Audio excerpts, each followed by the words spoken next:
This is the rawest and the realest WMMA podcast on the planet. This is Savage WMMA Fan Podcast, episode 26. Let's go. Marina Rodriguez versus Amanda Lemos. Who wins this fucking fight?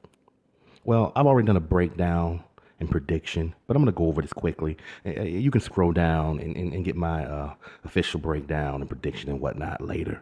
But the short of it is this. This is going to be a very highly competitive fight in the strawweight division between two of its best strikers. But I feel that Amanda Lemos has to make this an ugly fight if she wants to win in this main event on this Fight Night card. I don't think she wants to stand with Marina too fucking long. Know what I'm talking about? Like, I feel like she has the striking acumen to make it competitive, but at some point, she's going to have to get well within range for a possible takedown or in some clinch work. I mean, maybe, some nice kicks mixed in there, some fucking, elbows, knees, just whatever you got to do to break Marina Rodriguez the fuck down, because Marina is not going to go quietly. We've seen her in fights against Mackenzie Dern, even in Carla Esparza, which is a fight that I protested. She won, or she was very, very close to getting that victory.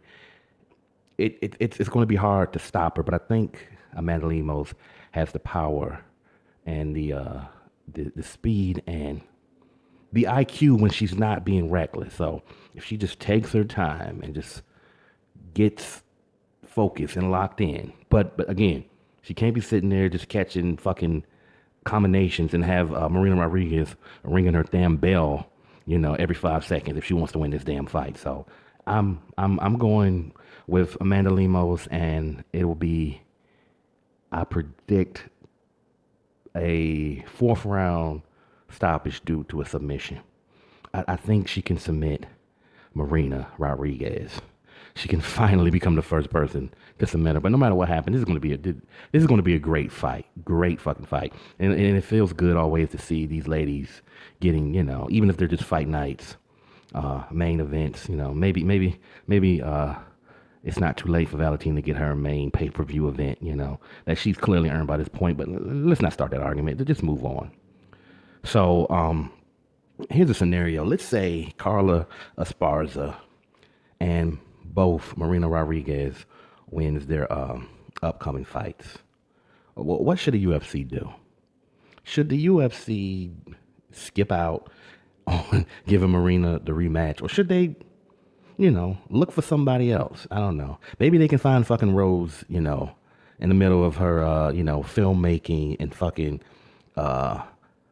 grappling underground pursuits and say, hey, you want to fight Carla again and bore the fuck out of us?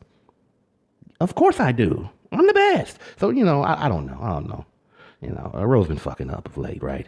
And, or, should they just give Marina the fucking, rematch? And I think the answer is yes. I think that first fight was very competitive. I think Carla was getting him the fuck up when it was standing. And I legitimately feel that Marina may have won that fight. But even if you don't think that Marina won that fight, because I look back of it. Damn, what am I looking at? My ass. I look back at it, and it was a close fight. So I can kind of see how they gave it to Carla Esparza. So I would like that rematch. Plus, the UFC, they don't fucking like Carla Esparza. No fucking way. I mean, let's just be honest, okay? They need some killers in there to kill the Cookie Monster off. That's what they want. They want to kill that championship contract with Carla, okay? They want to send her off in a bloody cage burial so she can go and have, fucking Cookie Monster babies and whatnot. You know what I'm saying? And be married, They're trying to make her an early wrestler housewife. Know what I'm talking about? So, yeah. I say if they both win their fight, make the rematch, okay? And, yeah, that's how I feel about that shit. That's how I feel about that. Okay, so Miranda Maverick is fighting Shayna Young on the prelims. And, I'm definitely still a Miranda Maverick fan, not just because I love to sing that name out loud, but hey, I'm sure her fiance or whoever likes to sing it too. But the bottom line is, she's had a up and down road. They gave that big, bean pie head motherfucker, a Macy Barber, a victory over that clearly was a robbery. Clearly, Miranda was doing the best work in that fight. And then she got hemmed up a little bit by Erin Blanchfield. But you know what? It happens. I don't know. Maybe she needs to reduce some of that muscle weight. She kind of got that Tisha Torres bodybuilder, infatuation syndrome going on. And I don't know. But I really like her in this fight. I think she has the her game is balanced enough. Based on what I've seen from Shayna Young, I have no reason to pick against Miranda Maverick. Yeah, maybe something can happen, but I just think she's gonna plant Shayna Young on her fucking neck, and this fight is gonna end in a brutal submission. So yeah, I gotta go with motherfucking Miranda Maverick in this one. I gotta go with Miranda. I think her striking is better. I think her pace, her ability to change levels. Yeah, come on, Miranda, let's do it. Let's fucking do this shit, Miranda. Yep. It's time for Miranda Maverick to go on a little streak. So we need that. We need that up and coming young energy from talented fighters at 125 pounds, because apparently nobody in the top tier wants to fucking fight Valentina. The champ is on extended vacation, and the competition, the more they win, it's like they fucking send in postcards, be like, sorry, Valentina, missed out due to duckery. You know what I'm talking about? So yeah, that's some silly shit. Well, we'll figure out this mess of the 125-pound division, but yeah, definitely going with Miranda Maverick on this one. And there's a couple of other fights. I'll be honest with you, I'm not super interested in them. I believe that, who is it? There's a Tasmir Vidal is fighting Ramona Pascal. Sorry if I'm fucking up the other person's name. I know it's Vidal, and I'm not very familiar with her, but this is like a pick'em fight for me. I mean, I like Ramona. I do. I think she's a decent fighter, but I really need to study her more. But I think I'm gonna go with her in this fucking fight because, to be honest with you, like, she loves to eat and I do too, and she struggles with that shit. I mean, she'd probably fight at 165 if they lit her. You know what I'm talking about? Like, that bitch devours carbs like fucking Miss Pac-Man. So but this is her at 135, I believe, and yeah, I'm going with her because I'm going with the fellow foodie. That's what I'm going with. I'm going with my fellow foodie in that matchup. And who else do we have? Jinyu Frey. Golly, this is terrible. I don't even know who the fuck she's fighting. I can't remember who she's fighting. I'd have to look that up. But I'm guessing whoever it was, I think I was rooting for her in that fight. But I'm not really a fan of Jinyu Frey. I mean, she's a dangerous fighter. Whoever this fighter is, I think she's just going to take her to the ground and beat her fucking ass, like she was able to beat up Mayra Bueno Silva's lover. So yeah, those are my picks. I'm going with Jinyu Frey, Miranda Maverick, Foodie Pascal, and of course, I'm going with Amanda Lemos because that's my girl. All right, so look, back to Carla Esparza, okay? So I was looking at the fucking the odds for Vegas, on this fight, and I believe when they first came out, it was like minus 357 for Weili. And I'm like, wait a minute, isn't her nickname the Magnum? It's like, is Vegas trying to troll Carla Esparza? What the fuck is going on? So I just thought that was interesting. But last time I checked, I think it was minus 385 in favor of Weili. Which, to be honest with you, as much as I'm a fan of Weili, her fighting style and all that, that's way too fucking high. Way too fucking high for Carla Esparza. It's like the UFC, like, I don't give a fuck that you're, two-time champion and the first one to ever win this shit. We don't like your ass. We don't fucking fuck with you or, the horse you rode in this bitch on. Know what I'm saying? So That's just strange. That is very fucking strange that the UFC and Vegas and the whole world. Look, maybe this is maybe this is Carla Esparza's fault to some degree. As a matter of fact, I think it is, but it is a little cruel. I have to fucking admit it that it's kind of cruel. It's kind of cruel to treat Carla Esparza like this. I mean, come on. The UFC channel on YouTube uploaded this piece of shit fight. I mean, I think they uploaded Weili's recent fight against Bojangles, and then they uploaded this for Carla. Like, yeah, it's a championship fight. It's a victory. Shout out to WMMA Addict who brought this to my attention. He has a video on this. Yeah, this is pretty low. This is pretty fucking low from Dana and company. Like, why would you upload this knowing everybody hates this damn fight? I just don't fucking get it. But, you know, clearly they want everybody to hate this motherfucker. And people don't like Carla. So, I don't know, man. I just don't know why they would do this shit. If they really gave two shits about Carla as a professional. Like, my goodness. My fucking goodness. But basically, they want her to go in there and fucking get finished. They want her to get finished, and so they can go home after they put the Weili, put the belt back around Weili Zhang's belt waist any damn way. Yeah, so apparently Carla has already lost this fight in the eyes of the people, but I don't think it's fair. I think this is going to be a competitive fight. I do. I don't think Weili is going to go in there and immediately go in there and crush Carla Esparza, okay? All you fucking Weili weirdos need to calm the fuck down, okay? All right? If Rose could get in there and wrestle her a bit, then, I mean, I know styles make fights, but come on.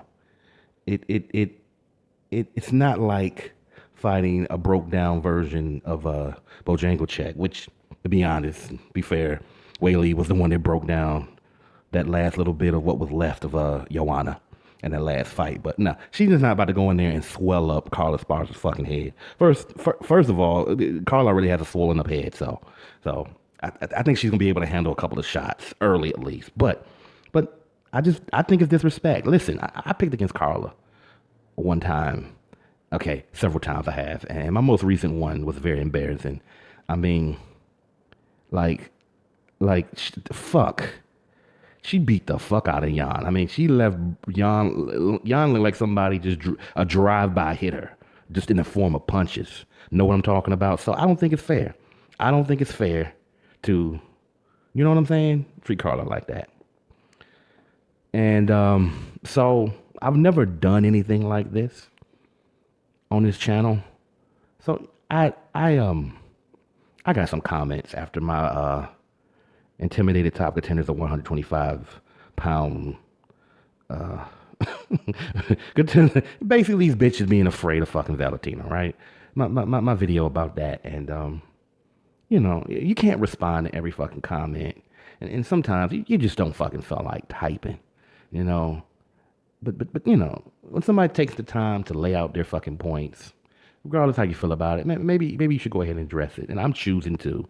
For the first time. I don't know. Maybe we'll make this a segment. I don't know when the next time I want to do it. I may not do it for 7 fucking podcasts, but let's do this now. Let's respond to Mr. David G.R.D.'s comments from the other day in terms of Manning Farrell and what I said about her, basically. Let's answer one response. Let's respond one at a time, shall we? All right, let's go. Manning is injured and will have knee surgery. Manning is the number one ranked fighter in the division after 1 year and 5 fights. She wants a 6th fight to gain more experience. Can you respect that? Yes, Savage can respect that. Manning said that if the UFC asked her to fight Valentina for her next fight, she would accept, even if she seems compromised because of her injury. Okay, let's start right there. Let's just work our way back up, right?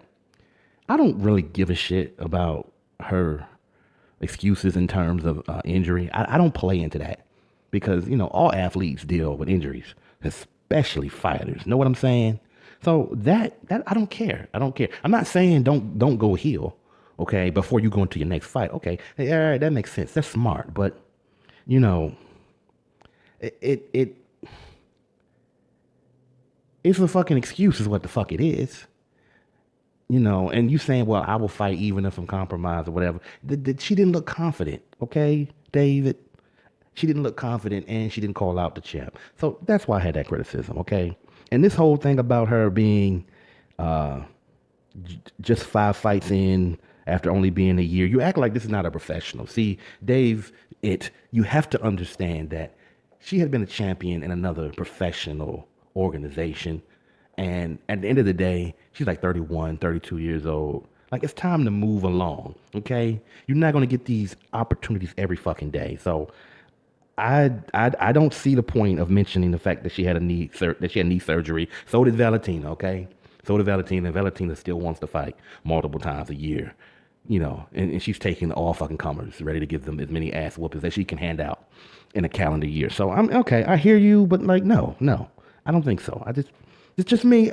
I feel like there's some fucking excuses going on, okay? All right.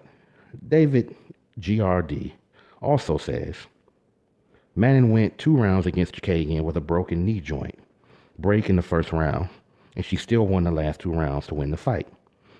Not so bad for a duck. After she wants one more fight to gain more experience, it's legitimate since she only has 5 fights in the UFC. Must I remind you that she only started in the UFC in 2021? So again, with this, she started, and she's new to the UFC shit. Okay, I understand that it's the #1 MMA organization in the entire fucking world. I get that, Dave. I get it, David. But let me ask you this. Let me ask you this, seriously. What does Manning went 2 rounds against Chikagian with a broken knee joint, breaking the first round, and she still won the last 2 rounds to win the fight? Not bad for a duck. She didn't duck Chikagian, motherfucker. She ducked Valentina, Dave. You understand what I'm saying, man? Like, no hard feelings. But a duck is a motherfucking duck, and she ducked Valentina. How many ways do I need to say this? Do I need to say this in Spanish, French, Greek, Latin, Hebrew? What fucking language I need to say? They asked her about Valentina, and she asked for a different fight. She didn't do a direct call out. You know, she said it would be good for the fans. But now you care about what's good for the fans when Valentina is on the table for the next matchup. Know what I'm talking about, David? So no, I don't get that. I mean, hey, again, I can respect her getting another fight if she really wants one, but it's the manner at which she went with the shit. That's all I'm talking about. That's all the Savage is talking about. So yeah, thank you for your comment. But at the end of the day, as far as I'm concerned, a duck is a motherfucking duck. The Savage of the Week goes to Mayra Bueno Silva. Why did she get it? Did she choke somebody the fuck out recently? No, but she's looking to choke another motherfucker out. You know, maybe even pound him out. You know, there were no fights this past weekend, so we got to go with something a little different for the Savage of the Week. And I love a Savage call out.